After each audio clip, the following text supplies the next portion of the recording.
북한 김정은과 러시아 푸틴 대통령이 정상회담을 개최할 것이라고 밝혀졌습니다. 지난 7월 평양을 방문한 쇼이구 러시아 국방장관이 푸틴 대통령의 친서를 김정은에게 전했고 김정은은 푸틴을 평양으로 초대한다고 답장을 보냈었습니다. 우크라이나 전쟁으로 평양으로 가는 것이 어려운 푸틴 대통령이 김정은을 러시아로 초청한 것입니다. 김정은과 푸틴의 만남은 양국 간의 군사협력과 무기거래를 구체적으로 진행하기 위한 것입니다. 제이크 설리반 백악관 국가안보보좌관은 5일 백악관 브리핑에서 현재 우크라이나 전쟁에 대한 북한의 러시아 군사 지원과 관련해 양국 간 논의가 활발히 진전되고 있다고 분석한다고 밝히면서 북한이 러시아에 우크라이나 전쟁에서 사용될 무기를 제공할 경우 대가를 치르게 될 것이라고 경고했습니다. 또한 최근 북한 김정은은 미사일 발사를 통해 전술 핵무기 시험을 했다고 밝힌 데 대해 미국은 이를 어떻게 분석하고 있느냐는 본 기자의 질문에 우리는 북한의 핵미사일 능력 고도화 문제에 대해 한일 양국과 긴밀히 협의해 나가고 있다고 말했습니다. 설리번 보좌관은 또한 세르게이 쇼이구 러시아 국방장관이 4일 북한과 연합군사훈련을 개최하는 방안을 논의 중이라고 밝힌 데 대해 북러 양국이 알아서 선택할 문제라고 하면서도 내가 아는 한 러시아는 북한과 더 많은 군사훈련을 하려고 한다고 말했습니다. 감사합니다, 제이크. 두 가지 질문입니다. 최근 북한 김정은은 미사일 발사를 통해 전술 핵무기 시험을 했다고 밝혔습니다.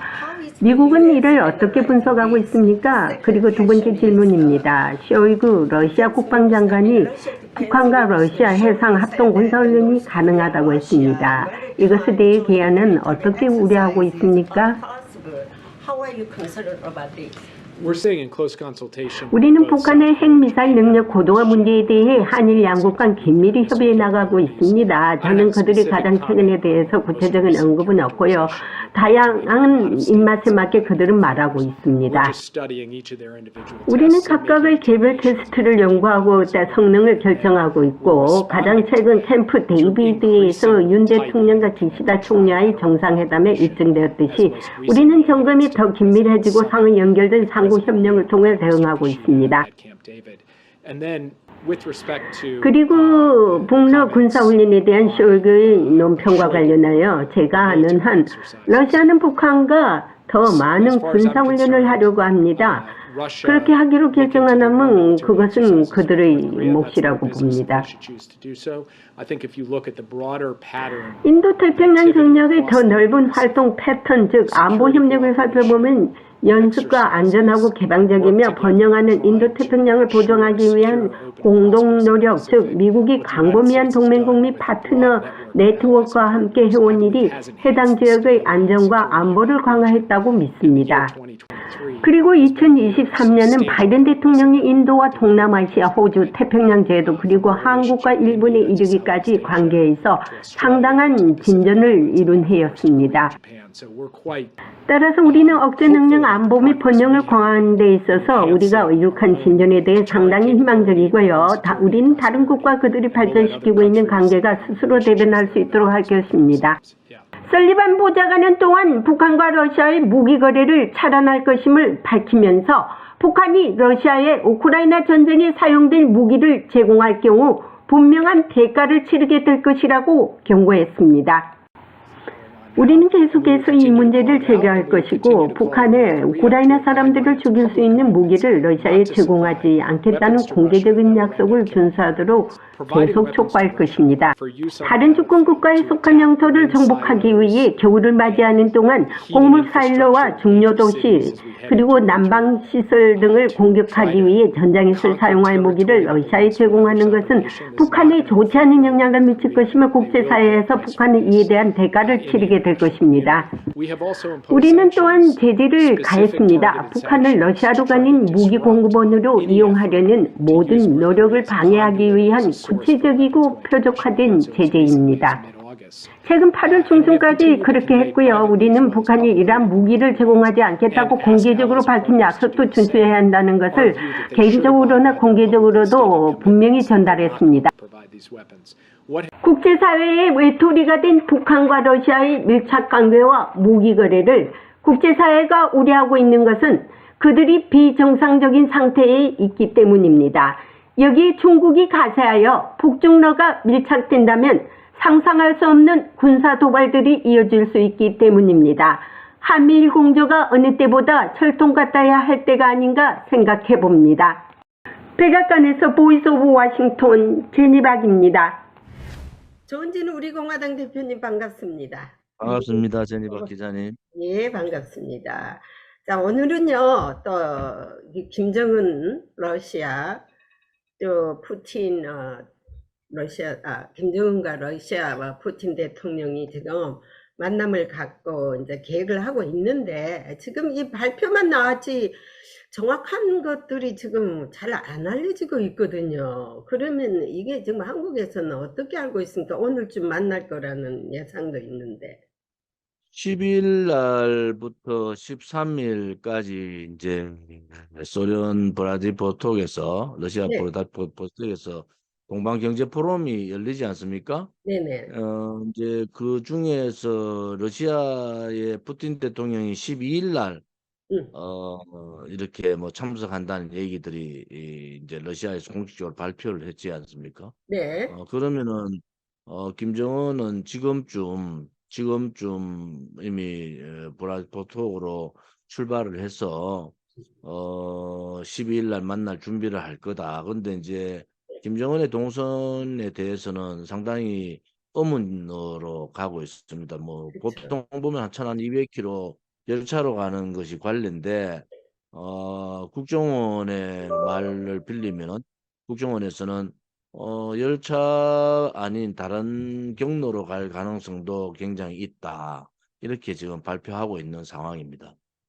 근데 이제 이게 끊겼는가 모르겠는데, 자, 그러면은요, 김정은과 저기 러시아 푸틴이 만났을 때, 이 협상의 논의 주제가 지금 뭐로 되고 있습니까? 지금 미국에서 백악관은 지난주에 발표하기를 무기 거래다, 그 뭐, 엄연한 무기 거래다 하고 있는데요. 어차피 러시아가 지금 북한한테 뭐 필요한 것은 지난번 북한의 행사에 러시아 국방부 장관이 왔고 또 김정은이 직접 북한 무기들을 일일이 설명하는 그런 화면들이 나왔지 않습니까? 그렇죠. 결국은 그 북한으로 봐서는 무기를 주고 특히 이제 우크라이나 전쟁이 길어지니까 한약 음, 북한의 지금 무기들이 소련의 그 당시 소련 당시의 무기들을 전차나 뭐 포부대나 이런 걸 많이 갖고 있거든요.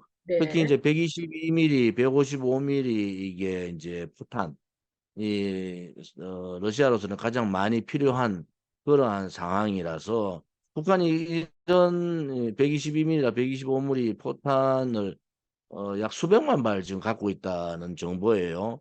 그러면은 그것을 러시아가 요구하지 않겠느냐. 그러면은 북한은 그것을 주고 무엇을 얻느냐. 지금 북한의 식량난이 워낙 다급하니까 북한의 식량의 위급함을 불을 끄고 북한 주민들을 달래기 위해서는 우선 식량이 대단히 필요하다. 이런 입장이고. 두 번째는 그 군사위성 정찰이 필요한데 지금 두 번 군사위성 정찰 발사를 했는데 두 번 다 2단, 3단 분리해서 실패했거든요. 그러니까 군사위성 정찰, 위성 정찰기에 대한 그러한 협조, 그러한 기술의 제공 이런 걸 요구하지 않겠습니까? 요 근래 북한이 뭐 딸내미 김주애 데리고 다니는 거 보면은 이제 보통 그 해군 음, 관련해서 많이 다니고 그 중에서도 핵잠수함에 대한 뭐 여전에 얼마 전에 그 김군옥 함이라고 핵잠수함 네. 전수를 했지만 한국에서는 그것이 아주 조잡하다. 음. 뭐 믿을 수 없다 이런 얘기인데 결국은 이렇게 선전을 해놨기 때문에 핵잠수함의 실질 그 기술들을 소련한테 러시아한테 요구하지 않겠느냐 뭐 음. 그렇게 지금 한국 언론에서는 주장하고 있습니다. 그런데 이제 우리가 다 알 수 있는 얘기들이고, 쇼이그 러시아 국방장관이 지난번에 7월 달에 갔을 때 이미 저기 무기 거래가 나왔지 않습니까? 그래서 이제 문제는 그거예요. 러시아가 왜 재래식 무기를 지금 가지고 저기 우크라이나 전쟁을 치려고 하는지, 러시아에 신형 무기들이 많지 않습니까? 그러면 속전속결, 우리가 보기에도 속전속결로 전쟁을 끝내기 위해서는 분명히 러시아의 신형 무기들을 써서 막 그냥 어디가 박살이 나든지 끝이 나야 되는데, 왜 이렇게 재래식 무기들을 써가지고 질질 끈다고 보십니까? 전쟁을. 지금 러시아의 송사정도 네, 지금 경제 문제라든지 신냉전 시대에 지금 미국을 능가할 수 있는 러시아의 능력이 안 되지 않습니까? 네, 아무튼 그 바이거 이번에 바그너인가요? 예, 그 와그너 그룹. 그룹의 그 암살 테러로 보이는 그런 프리고진 어, 암살. 예, 우진의 암살 사건을 보더라도 러시아의 푸틴 지금의 상황도 대단히 불안하다. 음, 특히 러시아 국민들이 경제 악화에 따르는 그러한 참혹한 경제 상황들을 보면은, 이 한편으로 봐서는 우크라이나 전쟁을 빨리 끝내고 싶은 생각이 별로 음, 없다라는 것을 좀 볼 수가 있는 것 그런 것 같아요. 같습니다. 왜냐하면 우크라이나 전쟁을 끝냈을 때 러시아 국내의 문제, 또 미국과의 대항해야 될 그 러시아의 고민, 이런 것들이 굉장히 고민스럽다. 그래서 아무튼 자기들이 갖고 있는 무기를, 특히 재래식 무기를 다 소집하고, 이 북한의 재래식 무기의 포탄까지도 수입하려고 보니까, 러시아의 속내가 좀 복잡하다. 저는 그렇게 보고 있거든요. 네. 또 러시아가 지금 현재 동유럽까지 나토에 다 이제 가입하는 그런 상황으로 봐서는 러시아가 나토 기존의 나토 플러스 동유럽의 반러시아 국가들하고의 대항이 좀 버겁다 이렇게 보고 있습니다. 그러니까 이제 우리 그 한국으로 봐서는 항상 우크라이나 전쟁 이후에 국제 정세, 또 다른 한반도 혹은 동북아 혹은 대만 이런 어떤 변화들이 어떻게 가져갈 거냐라는 부분에 대해서도 예의주시하고, 러시아의 움직임뿐만 아니라 중국의 움직임, 또 북한 김정은의 움직임 이런 것을 좀 더 우리가 예의주시해야 되겠다 이런 생각을 갖고 있습니다. 이번 G20, G20 정상회담에서 윤석열 대통령이 우크라이나에 23억 달러를 지금 지원하기로 했지 않습니까? 그러면 이 전쟁이 길어질수록 주변의 동맹이라든지 주변 이웃 국가들도요, 이래저래 손해를 많이 보고 있어요. 그리고 이래저래 긴장 상태에 있기 때문에 어떤 형태로든 이것이 빨리 전쟁이 끝나야 되는데 그게 참 걱정이고요. 우크라이나 전쟁은 그렇더라도 지금 한반도에도 지금 이상한 저기 물결이 지금 오고 있지 않습니까? 중국과 러시아, 북한이 지금 협력을 하면서 적절하게 중국은 지금 제가 볼 때요, 적절하게 더블 플레이를 하고 있습니다. 왜냐면은 이쪽 편을 지금 들은 중로가 지금 합세를 하고 있거든요. 결국은요. 왜냐면은요. 지금요 그 저기 7월 달에 중국 대표단 보냈죠. 이번 구구절에도 중국 대표단 보냈죠. 중로 사실상의 삼국이 협력을 하고 있는데 시진핑은 안 한 척 하면서 물밑 작업을 하고 있어요. 그것은요. 왜냐면은 이쪽에서도 얻어맞기 싫고 저쪽에서 나쁜 소리 듣기 싫은 거예요. 중국은 원래 속내가 네. 뗀 놈들의 속내가 엉큼합니다. 예, 예. 그래서 어차피 신냉전 시대가 벌어지면서 미국의 중국에 대한 견제, 그다음에 반도체 압박, 그다음에 하웨이 등등 경제적인 압박을 엄청나게 하니까 중국 경제가 거의 아사 상태가 돼버린 거예요. 그렇죠. 지금 현재 경제 성장률이 5%를 못 가는 경제 성장률이 가져온단 말이에요. 그래 됐을 때 중국 국내의 문제는 굉장히 심각해요. 그렇죠. 왜냐하면 중국의 민공이라고, 중국의 시골에서 대도시로 와서 살고 있는 그 소위 그 노동자들, 이 노동자들이 한 4억 정도 됩니다. 4억. 그다음에 중국의 대학교를 졸업하는 그러한 대학생들에 대한 취업 보장, 또 중국의 지금 금융위기, 또 부동산 버블, 또 중국의 지금 그 미국과의 무기화 경제 탄압에 대한 중국의 이 정체성, 막 이런 부분이 맞물려 있거든요. 근데 예. 중국도 뭔가 돌파구를 찾아야 된다. 이런 입장에서 봐서는 아무튼 그 미국의 견제에 돌파하기 위해서 러시아하고 손을 잡고 북한을 앞장 세우는 그러한 여러 가지 행태를 할 텐데, 그렇죠. 결국은 중국은 오랫동안 그래 가지는 못한다. 왜냐하면 중국의 국내 문제가 굉장히 복잡다단하기 때문에 만약에 그래 가면은 중국 내부의 폭동 반란들이 엄청나게 강하게 나오기 때문에 중국의 지금 딜레마가 굉장히 커요. 왜 미국에 대항하기 위해서는 러시아와 손잡고 북한과 손잡고 중국, 러시아, 북한이 동맹을 통해서 이 한미일의 이러한 그 연대에 대항을 해야 된다.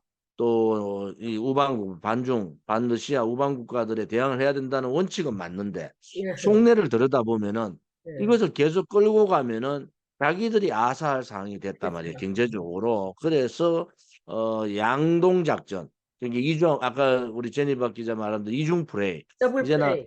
오른쪽에 이제 국방이나 이런 부분들은 소련과 손잡고 북한과 같이 가지만은 음흠. 경제 부분에 있어서는 미국의 이제 제스처를 새로운 유화 그렇죠. 제스처를 쓰고 있고 또 우리 한국에 대해서도 관광을 풀었거든요. 그렇죠. 관광을 풀고 비자 문제도 풀었단 말이에요. 그것은 뭘로 하냐? 이제 미국과 일본, 한국 중에서 한국하고 가장 그래도 이 한미일의 한미일 동맹 중에서 한국하고 문제 푸는 것이 가장 자기들한테 유리하고 쉽겠다 이래 생각하네. 그렇죠. 그래서 이번에 그 윤석열 대통령도 G20 가가지고 그 총리를 만났잖아요. 예. 그 총리를 만나서 얘기한 부분도 왜 중국이 그렇게 왜 자꾸 가느냐. 우리 한국하고 다시 이렇게 교류를 하자. 뭐 이런 쪽으로 계속 얘기를 하는 것 같아요. 그렇죠. 이창용 총리 입장에서도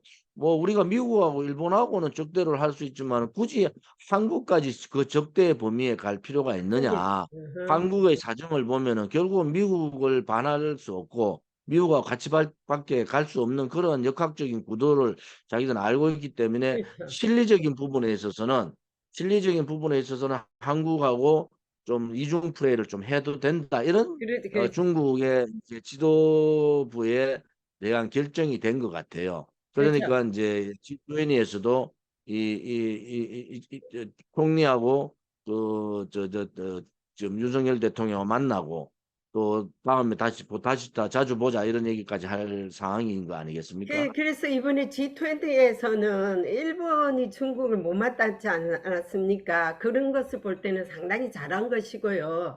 또 중국이 이제 한국하고 친해지니까 일본이 한국을 시켜서 자, 그러면 한국, 중국, 일본 3자 회담을 하도록 해달라라는 요청도 있었던 것 같더라고요. 왜냐면은 중국이 일본하고는 얘기 안 하겠다는 거 아닙니까? 오염수 문제로다가 또 일본을 하드타임 주고 있으니까 결국은 이렇게 될 때 바이든 대통령도 그런 기자회견에서 그런 얘기를 했어요. 중국은 우리가 게임 체인지를 하려고 아니라 그 게임을 어떻게 하는 룰을 바꾸려고 하는 것이지 중국을 완전히 배제하려고 하는 것이 아니다라고 중국을 약간 안심시켜 놨거든요. 미국도 지금 바이든 대통령도 그렇지만 국무장관도 지금 그런 얘기를 계속 흘리는 것은 이제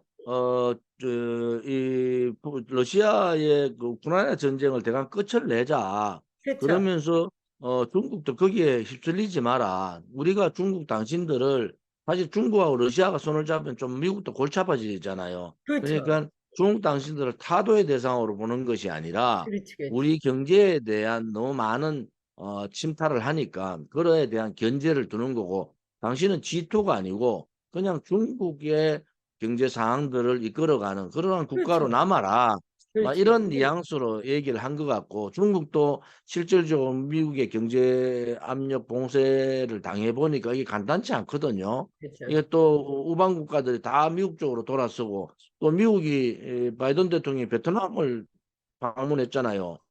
실질적으로 베트남 전쟁의 당사자였던 미국이 베트남 방문해가지고 전략적 동반자 관계라고 얘기했단 말이에요. 이거는 중국은 베트남이 항상 경계의 대상이잖아요.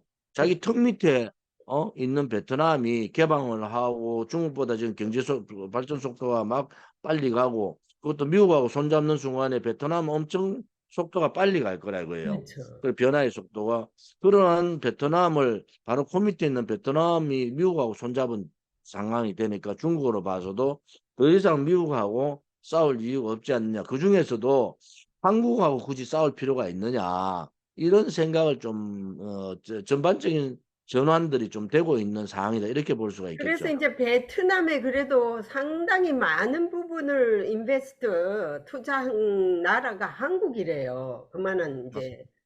그만한 폴션을 두고 있기 때문에 이번에 미국이 가서 한 것도 잘한 것인데, 또 일부 의원들은 왜 커뮤니스트 파티하고 노느냐 또 뭐 이런 말도 하기도 해요.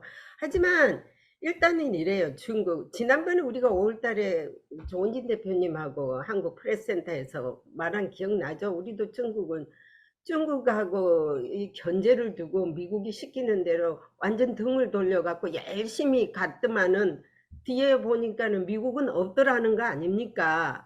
자, 이제는 우리도 우리 갈 길 지금 잘 가고 있어요. 이제 중국과 또 대화를 하면서 우리도 양다리를 좀 미국은 뭐 일본은 더 심하지만 미국도 자기 국가의 미국의 이익을 위해서 예, 항상 생각을 하지 않습니까? 의견에 그렇죠, 그렇죠. 한국이 한미 동맹 강화나 한미일 연대는 대단히 중요하다, 안보 부분에 그렇죠, 있어서는. 당연하죠. 그런데 이제는 실리 부분도 챙길 때가 됐다. 그렇죠, 그렇죠. 중국하고도 서로 대화해 가면서 실리를 챙기는 그러한, 미국만 따라가다 보면은 갑자기 우리만 얻어맞는 경우가 있으니까 우리도 맞습니다. 좀 더 실리 이 외교를 통해서 경제적으로 챙길 거는 좀 챙겨야 된다. 왜냐하면 한국 경제도 굉장히 어렵잖아요, 지금. 그러니까 그렇죠. 그런 근데 이제 부분들도 너무 또 중국 놈, 이제 뗀 놈들은 믿지 말아야 하는 것이, 걔들은 상당히 이중 플레이 전문가입니다. 왜냐면은 이게 우크라이나 전쟁 말입니다. 처음 시초가 중국이 협조를 안 했다면은요, 푸틴 혼자 절대 시작을 못 했답니다. 그때 그 동계 올림픽 하고 있는데 푸틴이 뛰어가서 야, 나 우크라이나 칠래? 전쟁할래? 하니까 아, 그러면 이거 끝나고 해라 라고 했지 않습니까? 올림픽. 그러면은 그것도 공범이에요. 중국도 우크라이나 전쟁을 일으킨 공범인데, 그 공범이 지금 눈치 보면서 경제 때문에 여기서 아주 중국 나쁜 놈 소리 안 들으려고 지금 이중 플레이를 하는 것이지, 결국은요 그 세 마리는 다 똑같은 인간들이에요. 북중로. 그러니까 결국은 자기 국가의 이익을 위해서 뭐 중국이나 러시아는 북한을 이용하려고 그러고, 또 미국도 자기 국가의 이익을 위해서 한국이나 일본을 이용하는 건 맞잖아요. 그래서 그런 입장에서 우리 한국의 외교 라인이라든지, 저는 좀 걱정스러운 게 외교 라인이 너무 친미 성향으로 가 있어서 좀 균형 감각에서 좀, 저는 뭐 한미 동맹의 강화는 당연히 당연히 윤석열 정부 잘하고 있다 이래 보고, 한일 관계의 정상화도 잘했다고 보는데 예, 너무 이용당해서는 안 된다, 그런 입장을 당연하죠. 갖고 그러니까 있습니다. 우리가 하는 소리가 항상 자기 목소리를 내면서 이 아플 때는 아프다고 얘기해야죠. 그 정상이거든요. 그럴 때 인정하는 거예요. 그럴 때. 이게 내 새끼인데 내가 때려도 안 아프다고만 있어 봐봐요. 그거는 아주 너무 이지하게 생각하니까 내 사실 네가 이런 거는 못마땅하다, 아프다라고 반드시 얘기를 해줄 때 이 사람들이 다시 보는 거고. 그리고 이제 확장 억제 문제라든지, 이번에 내가 이제 청문회 하는 것을 유튜브를 한번 봤는데요. 국방이 있어서. 아니, 미국이 지금 확장 억제를 잘해주고 있지 않습니까? 전략 자산을 다 총동원해서 이거를 아니 포스타 제너럴 출신인 김병준 의원이란 사람은 그 사람은 도대체 북한 편이에요. 한국 편이에요. 아니 확장 억제가 저기 해줄 필요가 없다는 거 아닙니까 미국이. 왜냐면은 북한 김정은이가 남한을 침범하지 않는데 왜 확장 핵장이 필요하냐. 지가 침범하지 않았지 지가 어떻게 알아. 아니 북한이 그러니까 그런 그 존재인 걸. 민주당 사람들이 김대중 대통령이 북한은 절대 핵 안 만든다는 얘기하고 똑같잖아요. 맞습니다. 그래가지고 한국 국민들 안심시켜 햇빛 정책한다 걔가 김대중 노무현 문재인까지 오면서 예, 북한의 핵의 완성 고도화를 실현시킨 사람들 아닙니까? 그렇죠. 지금 북한이 전쟁 안 할 텐데 가는 얘기도 똑같은 맥락이라 보시면 그렇죠. 돼. 북한이 핵 안 만들겠다는 거하고 북한이 전쟁 안 하겠다는 놈이 강화도에다가 그 저 포탄을 쏘고 말이지요. 그렇죠. 매일 이틀에 한 번씩 미사일을 쏘고 이럽니까? 그렇죠. 그러니까 전쟁 안 하겠다고 얘기하는 그런 자들이 한국 국민들을 분노하게 한다. 만약에 전쟁 나면은요, 한국은 거의 축소가 되는 거 아닙니까? 아, 그걸 그거 막기 30, 위해서 미국하고 강화를 미국의 군사력하고 우리 대한민국의 정보 교류 강화를 강화하고 이런 거 아니겠어요? 근데 뭐 전쟁 안 난다. 김대중 누가 때는 그거를. 아니 핵 우리 집에 포기하고 강도가 안 들어오고 우리 집에 도둑이 안 들어오는 건 누가 장담합니까 아니 그거를. 그게 그거는 우리가 국민들이 이미 역대 민주당 정권의 핵 문제를 가지고 속아봤기 때문에 전쟁 안 들어온다 그런데 그건 몰삭식한 얘기죠. 글쎄 그거는 말이에요. 그러니까요. 남북이 분단돼 있는데도 언제라도 국지전이 일어나도 전쟁이 그렇죠. 아니 요 근래 우크라이나 전쟁이라고 일어나라고 상상이라 했습니까? 상상이라 했습니다. 이런 상황에서 소련이 우크라이나를 침공할 거라고 상상이나 했어요. 그런 그런데 사람이 실질적으로 그런 현상도 일어났지 않습니까? 그런 사람이 민주당 국회의원이고 대한민국 국회의원이라는 것을 됐어. 아주 부끄럽고요. 그런 인간이 어떻게 포스타 제너럴까지 했습니까? 사성 장군까지. 그런 썩은 정신을 가진 군인들을 빨리 추출을 해서 이것들 다 옷 벗겨야 됩니다. 이거 국방장관 좀 센 군인 사람 시절에는 시켜요. 괜찮다가 그 당만 가면은 사람들이 새빨개진다니까. 그러니까 다 새빨간 인간들이 글로 들어가지 않습니까? 이재명이는 봐봐요. 자기가 지금 감옥 알라려고 방탄단식하고 있지 않습니까? 그 플랜카드에 민주주의를 바로 세우기 위해서 웃기지 마라 그래요. 민주주의를 바로 세운 게 아니라 공산주의를 바로 세기 위해서 지금 저 투쟁을 하고 있지 않습니까? 윤석열 정부가 지금 민주주의 하기 위해서 우파 정권이 지금 서가지고 그나마도 지금 잘하고 있고 한미동맹 바로 세우고 민주주의 잘하고 있는데, 자 민주주의를 바로 세우기 위한다면은 민주주의의 헌법을 만드는 본 개인이 국회의원이지 않습니까? 그런 국회의원이 헌법도 지키지도 않고 법도 지키지 않으면서 무슨 놈은 민주주의를 바로 세우겠다고요? 그거는요 국민을 우롱하는 것입니다. 국민들이 이것을 바로 저는 인식해가지고 헌법을 쓰지 않아야 돼요.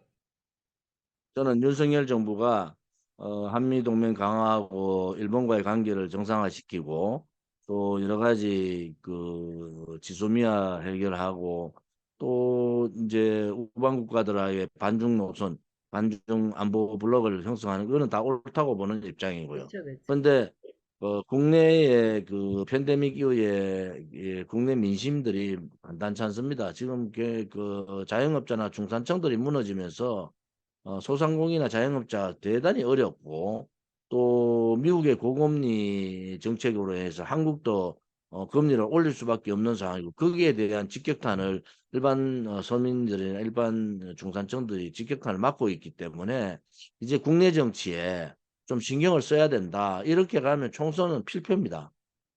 지금 이 그리고요 상황에서 예산. 총선 치르면은 윤석열 정부가 이기기가 힘들어요. 또 이게 보궐선, 중간 선거 형태를 띠기 때문에 윤석열 정부가 국민들이 안보 부분은 우리의 삶의, 생사의 문제지만은 이 부분은 당장 와닿는 문제는 아니잖아요. 국민의 삶의 문제, 민생의 문제는 국민들이 바로 이렇게 삶에 그 허덕이는 그런 문제 아닙니까? 원래 자살이 얼마나 되는 7천 명 가까이가 자살했습니다. 7천 명 가까이가. 그래서 기존 해보다도 자살이 훨씬 더 많아졌는데 그것은 뭐냐 하면 그만큼 서민들이 또 우리 국민들이 어렵다는 겁니다. 이제 윤석열 정부도 외교 국방 안보 좋잖아요. 그러니까 뭐 한미일도 하고 한미도 하고 뭐 왜 안보 돌아다니고 G20도 가고 막 다 좋다 이거지. 그런데 국내에 이런 식으로 민생을 안 챙기면은 다음 총선은 저는 질 수밖에 없다 이래 보는 입장이라서 총선 지게 되면요. 또 여러 가지 어떤 문제가 발생하겠습니까? 소위 말하는 윤석열 정부는 무기력한 정부가 되어버리잖아요. 그래서 국정 전환, 국면 전환 이걸 통한 총내각의 개각도 좀 필요하고 그렇죠. 또 국내 민생을 좀 챙기는 민생 챙기고 또 서민 경제를 챙기고 또 개혁을 하는 그러한 국정 방향을 바꾸지 않으면은 총선 지고 후회하면 뭐 합니까? 지금 뭐 외교적으로 매번 외교적으로 다니시는 거 좋다 이거지. 그런데 이제는 내치도 신경을 쓸 때가 됐다 이래 보는 거죠. 저 이제 국가 안보라는 것이요, 무엇보다 제일 1위 순서입니다. 막 잘 살고 집에 돈이 많아봤자 무슨 소용이 있습니까? 도둑이와가 확 쓸어가고 그냥 전쟁이 한 번 일어나면은 그거 아무도 그 쓸데없는 거여서 돈의 가치도 없어지는 거거든요. 자, 그런 거는 잘하고 있지만은요, 워낙 경제를 살리려고 그러니까는 문재인이가 이미 그 한국의 그 몇 조 원이라는 그 바닥을 내놓고 나갔지 않습니까? 빚을 완전히 떠맡고 있지 않습니까? 윤석열 정부가. 그러면은 벌써 2년도 안 됐는데 몇 조 원의 그런데 그 예산이. 그것도 맞지 않는 게요. 이미 이제 1년하고도 지났잖아요. 네. 언제까지 문재인 정권 욕을 하겠냐고. 이제는 윤석열 정부지 문재인 정부가 아니잖아요. 1년이 지났는데도 문재인 정권 탓을 해가 되겠어요? 이제 1년 전까지는 전 정권 탓을 하라 이거지. 지금부터는 윤석열 색깔의 그 정책을 펴고 윤석열 색깔의 민생을 부덮고 윤석열 색깔의 서민 정책을 써야 되잖아. 서민들은 어려운 사람들은 7천 명 가까이가 자살하고 있는 이 현실에서 맨날 문재인 정권 탓만 하면 되겠습니까? 그리고요. 이제는 윤석열 정부가 민생을 좀 챙겨라 이런 얘기예요. 그리고 윤석열 정부가 민생을 챙겨야 되는데 맨날 지금 정기국회 열려가 있는데 한쪽은 셀프 단식인지 단식한다고 난리고 한쪽은 외국 가가지고 외국만 돌아다니고 국내 정치는 다 묻어버리고 국민의힘은 무능하고 무책임하고 정기국회라는 게 뭡니까? 민생을 챙기고 예산을 챙기고 중요한 법안들을 챙기고 이러한 국회가 정기국회인데 정기국회가 없어지고 얼굴에 보이는 거죠. 윤석열 얼굴하고 이재명 얼굴만 보이는 건 이재명은 더 나쁘지만은 윤석열 정부도 그렇게 하면 안 된다는 거예요. 그 그러니까는 고통은 누가 가서 그 고통은 국민들이 받는 거예요. 국민들이. 그러면 그러니까 윤석열 대통령 지지율이 40%를 못 넘고 60%가 반대하고 30%가 지지하는 이 상황들이 1년 4개월 동안 계속 이 상황이 전개되는 것은 남 탓하기 전에 윤석열 정부 자기 탓도 좀 해라는 네. 거지. 우리 공화당 그러면요. 입장에서는. 우리 공화당 조은진 대표님하고 대담을 할 때마다 저도 조금 열받는데요. 그게 신경이 써야 되는데 한 분은 밖으로 나들고 한 분은 저렇게 단식 추대한다고 저렇게 앉아서 맨날 탄핵한다고 저러고 있고 누가 국가를 지킵니까? 누가 정부를 지킵니까? 누가 국민을 지킵니까? 그러면은 우리 우리 공화당이 지켜야지. 공화당이라도 내 말이 그 말을 하려고 우리 공화당이라도 국회에 좀 제가 들어가셔서 집안을 제가 좀 지키는 일을 국회의원 좀 해야 12년 되지 해보면서요. 않겠습니까? 국회는 이 정기국회가 정말 전체 1년 내년을 준비하는 거잖아요. 1년을 결산하고. 이 정기국회가 이재명 단식하는 데 묻혀버리고 그렇죠. 윤석열 대통령 해외 나들이에 묻혀버렸어요. 이러면 안 된다는 얘기지. 야당이야. 야당이야 이렇건 저렇건 뭐 박근혜 죄 없는 대통령도 탄핵시키는데 이런저런 모든 자기가 동원할 수 있는 온갖 짓거리를 합니다. 그렇지만 집권 여당 특히 또 집권을 하고 있는 대통령은 그러면 안 된다는 얘기지. 이제는 민생을 챙겨야죠. 국민들이 자살이 저렇게 늘어났을 때는 그것도 집단 자살이 많이 늘어났다는 거 아닙니까? 그래서 그런데 이런 부분에서는 좀 반성들을 해야 된다. 이제 그런데 제발 이게 외교, 네. 국방, 안보 이제는 미국 믿고 한미일 연대 믿고 이제는 내치에 좀 집중 좀 해라. 그렇지 않으면 내는 총선은 필패다 필패. 저는 그래 그러나 보는 거죠. 그러나 한국이나 미국이나 다 경제 문제 때문에 지금 문제가 많습니다. 그래서 앞으로 이제 여기도 대권에 이제 경제 문제가 상당한 이슈가 될 것인데, 이렇게 볼 때 우리 공화당의 그 입지가, 양당이 지금 저런 식으로 놀고 하나는 밖에 나와서 저렇게 떠들면서 수영 길러가면서 그냥 누구를 위해서 저렇게 단식하는지는 모르겠지만 난 그 사람이 왜, 이유가 목적이 뭔지 모르겠어요. 그래서 그 사람은요, 민주당은요, 탄핵에 재미가 붙었어요. 박근혜 대통령 탄핵이 그렇게 쉽게 되니까 다른 탄핵도 쉽게 될지라고 보는데요. 탄핵이 once forever, 영원히 한 번으로 인하프 해야 돼요, 한국은. 끄떡하면 탄핵하는 소리 듣기 지금 싫어요. 민주당이 그 이재명의 부패 사법 리스크, 돈 봉투 사건, 뭐 20명 이상이 걸린 거 아닙니까? 거기다가 김남국 코인, 뭐 여러 가지 복잡한 일들이 많잖아요. 네. 그리고 국민들로부터 이제 민주당이 아웃되는 상황인데 왜 저렇게 버티느냐? 윤석열 정부가 너무 못한다는 거야. 음, 외치만 하지 국민들의 삶이라는 게 지금 팬데믹 3년 이후에 죽을 지경입니다. 지금 한국은. 돈 음, 가진 사람들이야 살지. 그렇지 않은 민생들 중산층 이하의 사람들은 죽을 지경이잖아요. 이런 부분에 대해서 집중적으로 좀 이제 내치를 해라. 맨날 문재인 정권이 탓할 때도 이제 지났다 이거지. 네. 국민들이 화가 나는 거예요. 지금 국민들이 너무 화가 나 있다니까. 윤석열 정부가 이런 식으로 가면은 다음 총선에 수도권은 전패다. 음. 제발 정신 좀 차리고 민생을 좀 챙기는 그러한 대통령이 되기를 바랍니다.